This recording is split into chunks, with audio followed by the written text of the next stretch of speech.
Halo,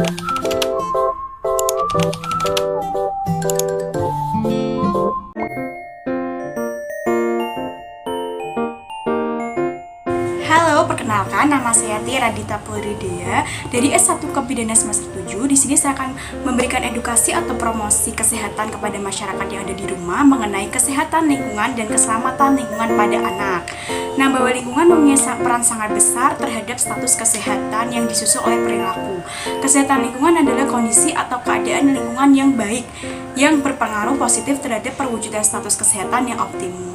Bagi bapak-bapak dan ibu-ibu di rumah yang mempunyai bayi, balita, dan anak prasekolah yang harus kita perhatikan untuk keamanan dan kenyamanan pada anak kita, yang pertama adalah jauhkan anak dari asap rokok, bahwa kandungan bahan kimia dan zat aktif di dalam rokok itu dapat mengiritasi semua organ tubuh.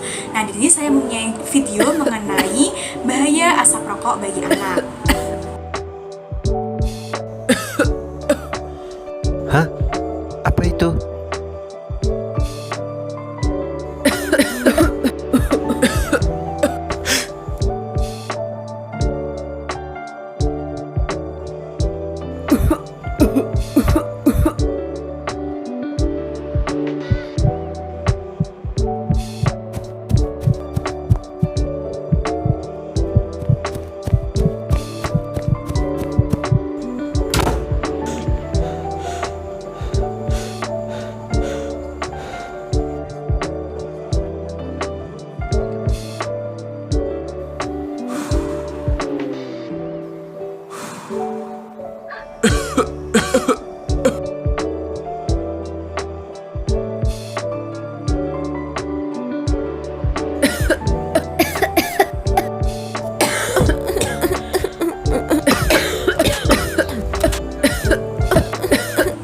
Selain dari asap rokok, jauhkan anak dari asap polusi kendaraan bermotor. Nah, bahaya sekali asap kendaraan bermotor. Di sini saya mempunyai cuplikan mengenai video bahaya asap kendaraan bermotor. Badan kita.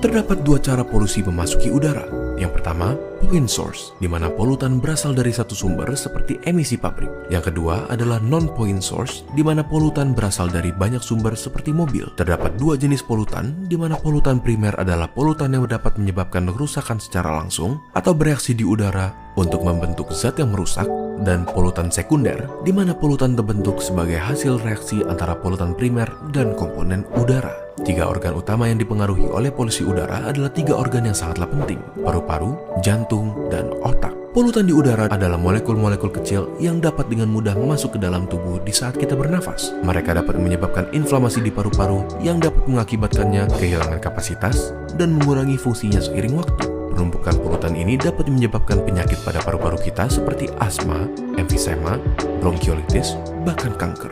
Terlebih lagi, molekul buruk ini bisa masuk ke aliran darah, seperti membuat jantung kita stres dan bekerja lebih keras untuk berusaha menyediakan tubuh dengan jumlah normal oksigen. Lalu selanjutnya, selain dari asap rokok, asap kendaraan bermotor, dan juga jauhkan anak dari asap sampah, asap dari plastik sampah.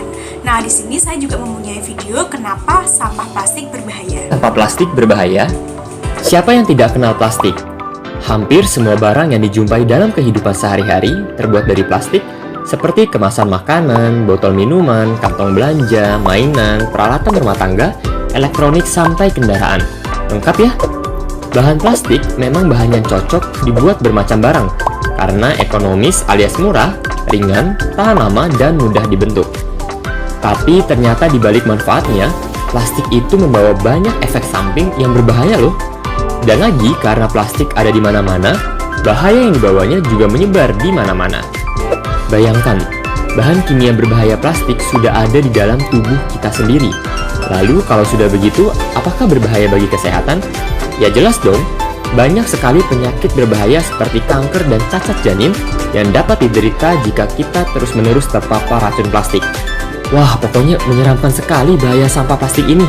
Nah, bagaimana bapak-bapak dan ibu-ibu yang mempunyai bayi balita dan prasekolah, bahwa kita dari cuplikan yang sudah saya sampaikan, bahwa asap kendaraan bermotor, asap dari rokok, dan juga asap dari sampah terutama plastik itu dapat berbahaya bagi anak. Maka dari itu jauhkan anak dari asap apapun. Nah, lalu yang kedua, di sini pastikan selalu tersedia air bersih dan jamban yang sehat. Ya, yang dimaksud dari jamban yang sehat itu adalah jamban yang sehat adalah tidak berbau, lalu kotoran yang dapat dijamah oleh serangga atau oleh serangga dan tikus, dan juga jamban itu tidak tercemari tanah sekitarnya. Nah, pastinya jamban yang sehat itu adalah jamban yang bersih, yang tidak berbau, lalu yang mungkin tidak ada sarang binatang dan lain-lain. Nah, pastikan anak bapak-bapak dan ibu-ibu berada di jamban yang sehat. Nah, pada saat membuang tinja atau kotoran pada anak itu di jamban yang sehat.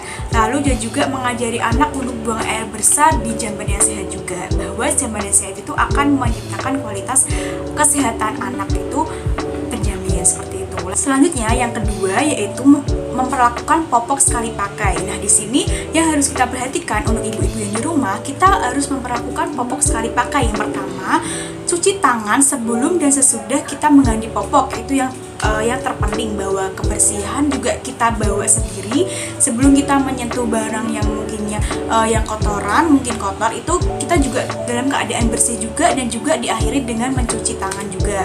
Lalu yang kedua, bila anak buang air besar, sebaiknya sisa kotoran di popok itu dibuang ke jamban yang sehat atau dibuang ke lubang pembuangan lalu disiram. Nah, setelah kotoran itu dibuang ke jamban yang sehat, lalu popoknya itu digulung dan dibuang ke sampah. Jadi bahwa yang tersering itu bahwa ibu-ibu itu membuangnya sekalian dengan kotoran anaknya, bahwa itu salah ya ibu-ibu, bahwa kotorannya itu harus dibuang di tempat pembuangan terlebih dahulu, lalu gulung rekatkan popok agar tertutup rapat sebelum dibuang.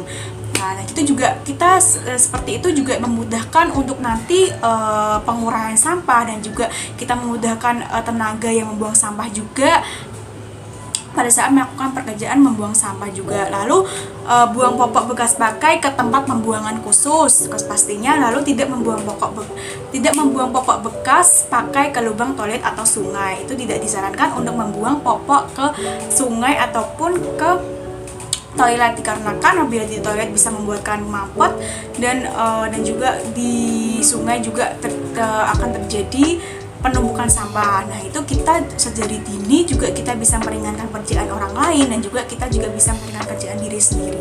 Lalu yang ketiga adalah bersihkan bak penampung air atau bak mandi dan tutup rapat untuk menghindari berkembangbiaknya jentik nyamuk. Nah, jentik nyamuk itu dapat menyebabkan beberapa penyakit yang berkaitan dengan penyebaran virus melalui nyamuk. Salah satunya yaitu penyakit demam berdarah. Nah, gejala demam berdarah itu adalah bisa kehilangnya selera makan, lalu demam, bisa menimbulkan ruam, lalu nyeri otot, dan juga bisa menyebabkan shock. Maka dari itu kita mengantisipasi untuk mencegah terjadinya suatu penyakit dengan cara menutup bak mandi agar tidak terjadi perkembangbiakannya jentik nyamuk. Lalu yang keempat yaitu bersihkan rumah dan lingkungan bermain anak dari debu dan sampah. Maka dari itu pada saat anak itu aktif-aktifnya untuk bermain dan juga aktif-aktifnya untuk menggunakan lingkungan sekitar, itu kita juga mencegahnya dengan cara tempat tersebut harus terhindar dari sampah dan juga debu, dikarenakan mungkin pada saat kondisi rumah yang berdebu dan banyak sampah itu, mungkin anak itu memegang dari debu tersebut, lalu anak itu memasukkan sesuatu makanan di mulutnya, akan terjadi diare. Maka dari itu kita juga menghindari untuk hal tersebut. Lalu selanjutnya yang kelima yaitu jaga kebersihan perlengkapan makan dan minum, yang sudah dijelaskan tadi, bahwa pada saat ibu menyajikan makan dan juga menyajikan minum, mungkin pengolahan makan itu untuk memperhatikan kebersihannya, dikarenakan sesuatu nutrisi yang masuk ke dalam mulut itu mungkin yang bersih atau higienis, dikarenakan kan masuk ke dalam tubuh dan akan diterima oleh tubuh. Maka dari itu agar tidak terjadinya suatu penyakit. Selanjutnya, menghindari anak dari gigitan nyamuk. Nah, cara kita untuk mencegah untuk anak itu digigit nyamuk mungkin bisa untuk mengoleskan lotion yang biasanya dijual di warung yang menangkal untuk mencegah gigitan nyamuk, dan juga untuk antisipasi lainnya yaitu menggunakan kelambu pada anak. Nah, tidur dengan menggunakan kelambu yang berinsektisida untuk mencegah malaria di daerah yang endemis. Nah, bahwa di daerah endemis itu adalah daerah yang kondisi di mana penyakit menyebarkan pada suatu wilayah dalam kurun waktu yang lama. Nah, di sini saya mempunyai gambar capaian endemisitas per provinsi 2020. Nah, grafiknya seperti ini, bahwa malaria adalah yang disebabkan oleh gigitan nyamuk ya. Lalu buat parasit yang namanya Plasmodium ini masuk mengendap ke organ hati dan bisa menginfeksi sel darah merah, dan juga dalam gejalanya itu bisa menggigil, demam, dan berkeringat, dan itu juga bisa untuk menyebabkan anak itu kesakitan, ketidaknyamanan, dan ataupun kematian pada anak. Maka dari itu kita juga bisa memperhatikan sekecil apapun pada lingkungan kesehatan pada anak. Selain itu, dalam kesehatan lingkungan pada anak, yaitu ibu bisa menanam tumbuhan hijau di halaman rumah. Dan juga selanjutnya yaitu makanan yang selalu dalam kondisi yang sehat, dan cara pada saat ibu memasak, cara memasaknya itu dengan menerapkan prinsip kunci keamanan pangan, yaitu menjaga pangan pada suhu yang aman, lalu memasak dengan benar, lalu memisahkan pangan matang dan pangan mentah, lalu menjaga kebersihan, lalu menggunakan air dan bahan baku yang aman. Nah, seperti itu. Nah, baik, seperti itu tadi mengenai kesehatan lingkungan pada anak. Semoga ibu pastikan bahwa anaknya itu pada suatu tempat yang lingkungannya itu bisa membuat mencegah dari kesakitan, ketidaknyamanan, dan juga kematian. Nah, selanjutnya yaitu dalam topik kita tadi mengenai kesehatan lingkungan dan juga keselamatan lingkungan pada anak. Nah, kita masuk ke dalam keselamatan lingkungan pada anak, bahwa keselamatan lingkungan pada anak ini tindakan awal dan pencegahan kepada keadaan yang lebih berbahaya. Bahwa tujuan edukasi saya pada keselamatan lingkungan pada anak ini yaitu untuk mencegah adanya suatu kejadian atau situasi yang bisa anak tersebut itu berbahaya. Nah, mencegah bahwa bayi, balita, dan anak prasekolah itu akan tumbuh pada masa dimana dia aktif untuk melakukan aktivitasnya, lalu dia sangat aktif dalam bermain. Nah, seperti itu kita juga tidak bisa membatasi anak tersebut untuk mengekspor dirinya. Maka dari itu kita juga sebagai orang tua bisa untuk mencegah, mengantisipasi agar tidak terjadi hal yang berbahaya pada anak. Dan yang pertama mungkin poin-poinnya dalam keselamatan lingkungan itu adalah hindari anak dari resiko jatuh, lalu hindari anak dari luka bakar atau bahaya listrik, lalu hindari anak dari terkena infeksi, lalu mencegah bayi kekurangan bernafas, lalu hindari anak dari bahaya tenggelam. Nah, hal tersebut itu keselamatan lingkungan yang umum terjadi pada anak yang aktif-aktifnya. Nah, di sini saya akan menjelaskan mengenai satu persatu. Baik, yang pertama yaitu hindari anak dari resiko jatuh. Bahwa dari anak dari resiko jatuh itu bahwa kita bisa untuk mencegah mengenai dari yang poin pertama yaitu televisi, meja, lemari, dan rak yang tidak cukup kuat dipanjat oleh bayi harus diikat dan atau menempel di dinding. Beri bantalan atau tepi mebel perabot yang sudutnya itu tajam agar menghindari bayi itu terbentur. Nah, yang kedua, baby walker tidak disarankan dikarenakan menghambat anak dalam melakukan langkah dapat menyebabkan bayi terjelungkup. Itu bisa terjadi. Maka dari itu pada saat bayi itu di baby walker mungkin dapat ibu dan bapak itu mengawasi bayi tersebut dikarenakan bisa resiko untuk terjelungkup. Nah, yang ketiga yaitu jendela minimal 1 meter dari lantai mencegah bayi memanjat. Nah, keempat yaitu sering-seringnya memeriksa pagar, gerbang pagar mencegah bayi memanjat. Nah, yang kelima, jangan tinggalkan bayi sendirian di tempat yang tinggi-tinggi pastinya. Nah, yang keenam yaitu tangga dan balkon dipasang pagar dan jarak antara pagarnya itu tidak lebih dari 9 meter untuk mencegah kepala atau bagian tubuh bayi itu melewatinya. Nah, setelah itu selanjutnya di note-nya itu memasang pengaman di sekitar tempat tidur anak untuk mencegah anak jatuh dari tempat tidur. Seperti itu. Lalu yang kedua, hindari anak dari luka bakar dan bahaya listrik. Bahwa ini sangat harus diperhatikan pada bapak-bapak dan ibu-ibu, dikarenakan listrik itu adalah ada tegangan dan juga bisa membuat tersetrum. Maka dari itu kita juga harus menghindarinya. Anak tersebut bisa untuk menjamah aliran listrik. Nah, yang pertama adalah jauhkan anak dari kabel listrik dan panci panas terutama.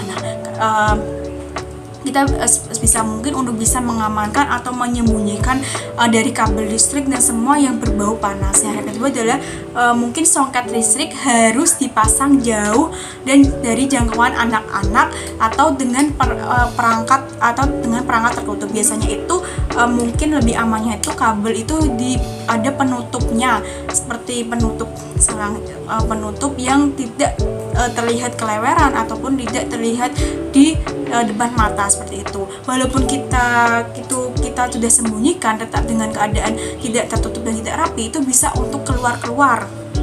Maka itu bisa mungkin untuk bisa memasukkan ke dalam perangkat penutup ataupun juga merapikannya.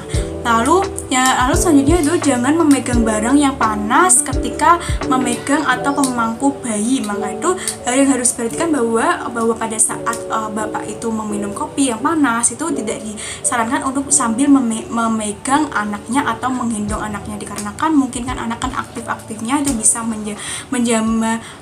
bisa memegang kopi tersebut yang membuatnya tumpah seperti itu. Maka dari itu kita juga harus memperhatikan sekecil mungkin. Lalu yang ketiga, hindari anak dari terkena infeksi. Hindari anak dari terkena infeksi itu sangat harus diperhatikan, dikarenakan infeksi juga bisa menyebabkan anak itu kesakitan dan juga ataupun kematian. Infeksi juga bisa disebabkan oleh virus-virus, bakteri seperti itu. Maka dari itu kita harus mencegahnya. Yang pertama adalah yang paling utama yaitu cuci tangan anak memakai sabun secara teratur. Yang pertama itu sangat penting sekali. Lalu memotong kuku anak secara berkala. Pada saat kukunya itu sudah mulai panjang, jangan sampai timbul hitam-hitamnya, itu bisa membuatkan infeksi. Mungkin kan anak kan tangannya itu gampang untuk masuk ke dalam mulut. Maka dari itu kita juga perhatikan kebersihan pada kukunya. Lalu ajari anak untuk tidak menyentuh mata, hidung, dan mulut. Nah, pada saat bermain, mungkin ini sangat terjadi pada saat anak bermain. Anak bermain itu semua kan pasti dipegang, mungkin dari tangan itu masuk ke mulut, dan kita menguncek-uncek mata ataupun bisa untuk memainkan hidung, itu juga bisa terjadi. Maka dari itu jangan kita memberikan suatu edukasi, memberikan suatu perhatian pada anak itu tidak sebuah kebiasaan untuk mengucek ataupun memasukkan tangan ke dalam mulut dan memainkan hidung, ataupun kita mengantisipasinya bahwa kita selalu menjaga kebersihan tangan pada anak pada saat bermain. Selesai bermain kita bersihkan, selesai beraktivitas kita bersihkan. Lalu selanjutnya yang penting adalah imunisasi anak. Yang terutama selanjutnya adalah imunisasi anak. Bahwa imunisasi anak itu sangat dibutuhkan karena anak itu dapat mendapatkan kekebalan aktif dan juga mencegah terjadinya suatu penyakit yang bisa membuatnya kesakitan dan ataupun kematian. Maka dari itu kita bisa mencegah dengan cara imunisasi yang sudah dianjurkan kepada pemerintah, yang imunisasi rutin dan imunisasi harus lengkap, imunisasi dasar atau imunisasi lanjutan. Lalu selanjutnya adalah jangan biarkan anak berbagi sikat gigi. Nah, kita biasakan untuk satu anak itu satu sikat gigi. Lalu jangan sembarangan pegang binatang. Lalu ajarkan anak untuk menutup mulut dan dengan siku tangan pada saat ketika batuk dan bersin. Kita mengajari anak sejak dini gimana cara bersin di tempat umum yang baik dengan cara menutupi dengan siku. Lalu ajarkan anak untuk menjaga kebersihan diri juga, mulai dari kebersihan dari pakaian, kebersihan dari tangan, dari tubuhnya, dari rambutnya, dan lain-lain. Lalu selanjutnya mencegah bayi kekurangan nafas. Nah, mencegah bayi kekurangan nafas ini juga sangat dianjurkan untuk ibu-ibu dan di rumah untuk bisa mengantisipasi bagaimana kita selalu memperhatikan nafasnya pada saat tidur. Kita bisa untuk aman pada saat di tempat tidur itu selalu aman dengan cara tidak mendekatkan bantal-bantal di sekitar anak ataupun selimut yang tebal, dikarenakan bisa terjadinya endi nafas pada bayi. Nah, maka dari itu yang pertama adalah jangan memberikan makanan anak yang keras dan sulit dikunyah. Itu pastinya jangan memberikan anak itu makanan yang sembarangan atau makanan yang keras, makanan yang terbilang itu yang sulit untuk dikunyah bagi orang dewasa juga, dan apapun, dan juga bagi anak. Lalu orang dewasa aja kita mengunyah aja keras, apalagi pada anak. Nah, yang selanjutnya adalah jangan biarkan anak bermain dengan benda yang berisiko atau tercekik yang tidak bisa bernafas, maksudnya kelereng pada saat anak itu bermain kelereng itu kita awasi. Pada saat anak itu kan tidak tahu apa-apa, bisa untuk memasukkan barang apapun yang kecil itu dalam mulut anak itu, kita harus mengawasi anak mau bermain, mau belajar, ataupun mau di dalam kasur, dan dimanapun kita harus mengawasi. Dan juga tali panjang, lalu mainan kecil-kecil itu juga harus mengawasi. Nah, yang selanjutnya adalah hindari menidurkan bayi dalam posisi tengkurap tanpa pengawasan. Bahwa kematian mendadak pada anak itu, menurut penelitian itu disebabkan dikarenakan tidur yang tertelungkup atau menidurkan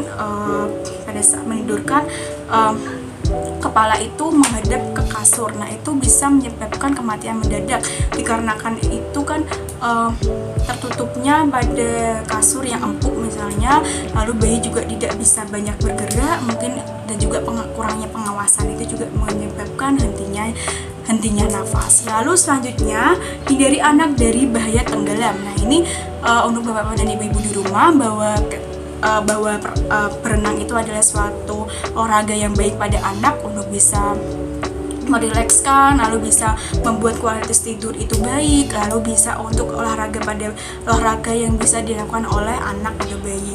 Nah, tapi kita harus perhatikan bahwa jangan biarkan anak itu sendiri di bak mandi atau di ember. Biasanya anak itu kan sering bermain air. Nah, bermain air itu mungkin dari itu kita juga bisa mengawasi anak itu, jangan biarkan sendiri pada saat bermain air. Kita kan tidak tahu, mungkin musibah itu datangnya kapan saja, maka dari itu kita harus mengawasi anak kita. Nah, yang kedua adalah beri pembatas dan yang aman agar anak tidak seleluasa menjaga sumber air sendiri. Dan juga pada saat air itu kita juga sebisa mungkin untuk mengawasi anak untuk mendekati air, dan juga mengawasi dalam penting itu adalah prioritasnya adalah mengawasi anak pada saat bermain air. Jangan biarkan anak bermain di tepi kolam tanpa pengawasan. Nah, bahwa anak itu kan tidak tahu namanya ada tenggelam, namanya ada tidak bisa bernafas pada saat di air, itu belum tahu. Maka dari itu sebagai orang tua kita juga mengantisipasi bagaimana kita bisa mengawasi anak tersebut untuk bisa bermain, mengeksplor dirinya, dan juga selain itu kita sebagai orang tua juga bisa mencegah adanya sesuatu yang tidak diinginkan. Lalu yang selanjutnya adalah anak usia 1-6 bulan diajari tentang bahayanya air. Mungkin itu bisa diedukasi pada anaknya bahwa apabila adik itu berenang di dalam air itu bisa menyebabkan tidak bisa bernafas. Lalu pada saat mungkin air itu juga bisa membuat terpeleset. Lalu maka dari itu anak itu mulai mengerti dan juga bisa untuk mengantisipasinya dalam diri anak itu sendiri, dan juga sekaligus didukung oleh orang tua. Lalu anak usia 2 tahun harus diajari cara melayang ketika jatuh di air dan berenang jarak pendek. Nah, pentingnya kita sebagai orang tua untuk mengajari anak untuk berenang itu, dan pada saat mungkin ada suatu musibah yang membuatnya tenggelam, bisa menyelamatkan dirinya sendiri. Maka dari itu cara orang tua untuk mencegah adanya suatu musibah pada anak dengan cara mengajari anak itu berenang sedikit demi sedikit. Pada saat orang tua itu mengajak untuk berenang, mungkin bisa untuk diajarkan cara berenang, untuk melayang di atas air, cara menyelamatkan diri seperti itu. Lalu selanjutnya anak usia 6 tahun harus bisa keterampilan bertahan di air. Nah, juga kita juga harus ajarkan anak untuk bagaimana kita bisa untuk mengeksplor diri di dalam air, bertahan di dalam air untuk bisa menyelamatkan dirinya sendiri. Nah, seperti itu tadi mengenai kesehatan lingkungan dan juga keselamatan lingkungan yang sudah saya jelaskan, bahwa saya review kembali bahwa kesehatan lingkungan itu tadi mengenai asap rokok, asap kendaraan bermotor, asap dari sampah plastik terutama, lalu diperlakukan popok dengan baik, lalu kita dengan jamban yang sehat, jamban yang tidak berbau, tidak dijamah oleh tikus, serangga, lalu juga bersihkan rumah, higienis makan dan minum, lalu selanjutnya juga hindari anak dari gigitan nyamuk dikarenakan dan juga terutama pada daerah endemis malaria. Setelah itu juga kita sebagai ibu memberikan makan makanan dengan prinsip kunci keamanan pangan, menjaga pangan dengan sungguh aman, memasak dengan benar, memisahkan pangan matang dan pangan mentah, lalu menjaga bersihan, dan juga menggunakan air dan bahan baku yang aman. Seperti itu kesehatan lingkungan pada anak. Nah, keselamatan lingkungan tadi sudah dijelaskan, dari anak dari resiko jatuh, dari anak dari bahaya listrik, dari anak dari terkena infeksi, lalu mencegah bayi kekurangan bernafas, dan juga hindari anak dari bahaya tenggelam. Seperti itu mengenai kesehatan lingkungan dan keselamatan lingkungan pada anak, bahwa saya tegaskan kembali bahwa anak itu, kita tidak boleh melarang anak itu berekspresi untuk lingkungannya sendiri. Misalnya tidak boleh melarang anak itu sangat aktif, kita mencegah anak itu sangat aktif. Anak itu pada umumnya itu sangat aktif di masa-masa kehidupan pertamanya. Dia mengeksplor gerakan motorik, dia mempelajari kegiatan motorik dan motorik halus, bahasa, dan juga dia banyak belajar pada lingkungan. Maka dari itu lingkungannya itu kita bisa untuk membuat itu senyaman mungkin, keamanannya mungkin untuk anak kita, seperti itu. Jadi kita terapkan kesehatan lingkungan dan keselamatan lingkungan pada anak agar anak itu bisa untuk mengembangkan motorik halus dan motorik motorik kasarnya, untuk bisa menambah skillnya, menambah wawasannya, ilmunya pada anak, seperti itu. Baik, terima kasih atas edukasi dan promosi kesehatan saya kali ini. Saya Tiara Dita Pudidya undur diri. Mohon maaf apabila ada salah kata dan kata-kata yang tidak berkenan. Terima kasih semuanya. Assalamualaikum warahmatullahi wabarakatuh. Terima kasih.